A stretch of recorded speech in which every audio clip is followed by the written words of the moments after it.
Hoje é dia de uma grande solenidade que é a Epifania. Hoje a igreja celebra na sua liturgia o segundo domingo do Natal. Então, lá no Vaticano, onde está o Papa, hoje não está sendo celebrado a Epifania. A Epifania a gente celebra no dia 6 de janeiro. A igreja no Brasil, ela tem autorização, como outros lugares, que a gente pode celebrar, então, no domingo, que é onde a maioria das pessoas estão reunidas. Então, entre o dia 2 e o dia 6, pode ser celebrada essa solenidade na igreja. Então, hoje lá em Roma estão celebrando o segundo domingo do Natal, e nós aqui já estamos celebrando a Epifania. Epifania em grego significa manifestação, mas não é qualquer manifestação, é a manifestação de Deus para todos. O povo judeu, eles esperam a vinda do Messias, só que é uma espera muito reducionista. Por quê? É a espera do Messias que vem para salvar o nosso povo. Quem não é do nosso povo, esse que vai vir não vai salvar. Então a esperança é essa, que venha o Messias, que seja forte. Muitos esperam que ele venha no exército. E se o Messias é poderoso, é rei, onde deve nascer? Normalmente, onde nasce um rei? Num palácio. Berço de ouro. Jesus, ele vem, ele quebra todos os paradigmas. Ele não vem só para um povo, é isso que está falando na festa de hoje da Epifania. Ele vem para todos. Essa que é a manifestação. Ele nasceu sim, num lugar específico. Nasceu em Belém. Mas esse nascimento é para todos se beneficiar. Ele quer ser uma luz, então uma luz não pode colocar debaixo da mesa, porque vai ficar restrita só ali embaixo. Ele é uma luz que é colocada no alto, para todo mundo enxergar. Se a gente colocar aqui uma vela aqui no alto e tiver escuro, pode ser que quem está mais perto vai enxergar melhor. Quem está longe, pode ser que não esteja tudo claro, mas consegue ver a luz aqui e vai caminhar até onde ela está. Nós também caminhamos aonde está a luz, que é Jesus. Então a Epifania é isso. É um Deus tão bom que ele se manifesta para todos os povos. Né? O evangelho que nós ouvimos hoje é o evangelho de Mateus. É ele que fala da vinda dos magos, né? E ele começa dizendo assim, um pouco de geografia. Jesus nasceu na cidade de Belém, na Judéia, no tempo do rei Herodes. Então, a gente está se localizando na história. Olha, Belém, de Jerusalém, que é a capital, é muito perto. É praticamente a gente sair daquela rodovia e chegar aqui. É em torno de 7 a 10 quilômetros a distância de Belém, onde ele nasceu, para Jerusalém, aonde está o rei Herodes. Ele nem é um rei legítimo, mas está lá. A distância é pequena, dá até para ir a pé. Mas a distância existencial é muito grande. Vamos lembrar o que eu falei no começo, né? O povo de Israel espera o Messias. Nós também esperamos a segunda vinda do Senhor. Agora, que coisa mais, vamos chamar assim, coisa feia, né? Quem é de casa não reconheceu o Messias quando ele chegou. Quem é de fora, veio de muito longe, conseguiu perceber onde ele nasceu. E aqui, quem é de dentro do palácio, todo mundo esperava o Messias. Ele nasceu, mas não foi reconhecido.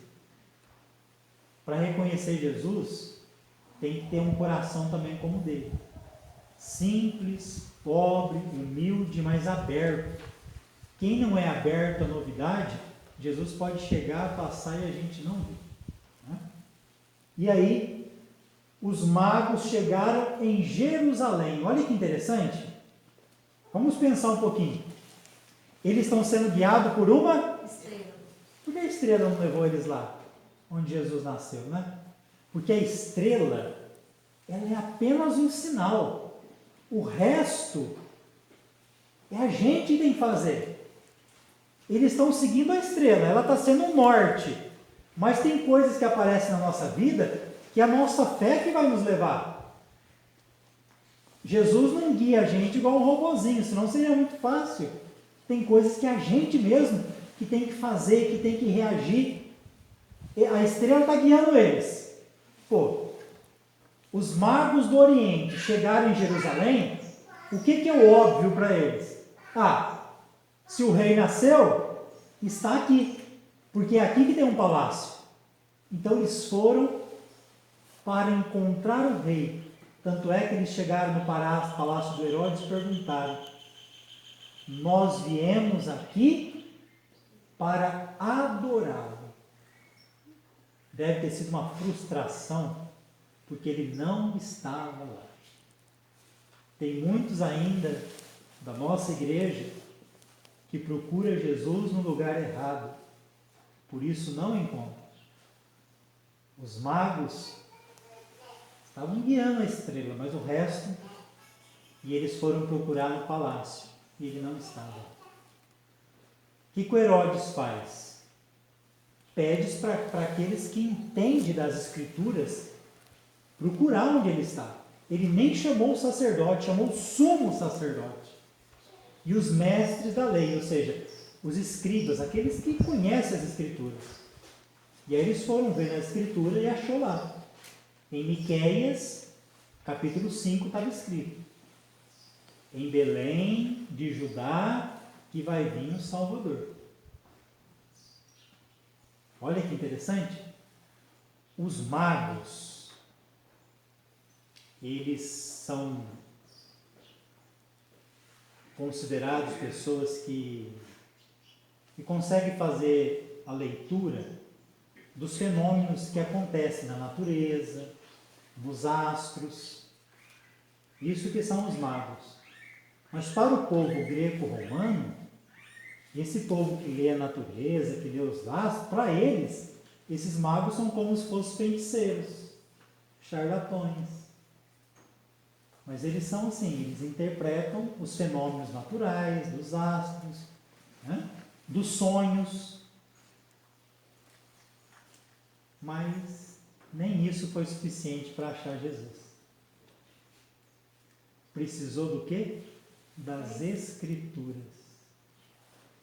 Por que eles vão até Belém? Porque na Escritura estava dizendo, ou seja, os magos são pagãos, mas até esses se rebaixaram às Escrituras para achar Jesus. Lá estava escrito nas Escrituras aonde eles iam nascer, aonde ele ia nascer. Né? Quantos magos são? 3. Vocês sabem o nome deles? Belchior, Baltazar e Com G. Gaspar. Veja, é só um parênteses, tá bom? Tudo isso que nós falamos, nem nada disso está na Bíblia. Na Bíblia não diz que são 3. 3 são os presentes. Não diz que eles têm nome, né? E não diz que eles são reis. Isso foi sendo acrescentado depois na cultura. Né? Se a gente fosse ler a primeira leitura, que eu não vou comentar, ali dá para interpretar que são reis. Nós colocamos no presépio camelo, na primeira leitura fala de camelo e dromedário. Né? Então essas coisas nós fomos acrescentando, né? De uma cultura religiosa, né? Mas na Bíblia não. Diz que são magos, que vieram do Oriente. Aí, depois que acharam na Escritura onde Jesus ia nascer, o Herodes chama eles em segredo. O que é em segredo? Eu não quero falar para todo mundo ouvir, não. Chama os magos em segredo, e diz assim para ele: olha, vão até Belém. Melhor pergunta, quando que ele nasceu, né? Vão até Belém. quando vocês encontrarem, voltem aqui para me contar que eu também vou lá para adorá-lo. Olha que fala bonita, né? A gente fica até encantado. Mas é pura mentira. É uma falácia da boca para fora. Se você pegar a Bíblia em casa, nós estamos no capítulo 2. Continua lendo. Depois, quando terminar, lá vai dizer o quê? Herodes mandou matar todos os meninos com menos de 2 anos da cidade de Belém e de toda a redondeza. Imagina que massacre que foi? O número de crianças que morreram. Para matar Jesus no meio. Essa é a intenção. Nós celebramos isso há uns dias atrás. Foi numa segunda-feira, é a festa dos Santos Inocentes. Foram todas essas crianças mortas, né? Elas precederam Jesus ali. Herodes manda matar tudo.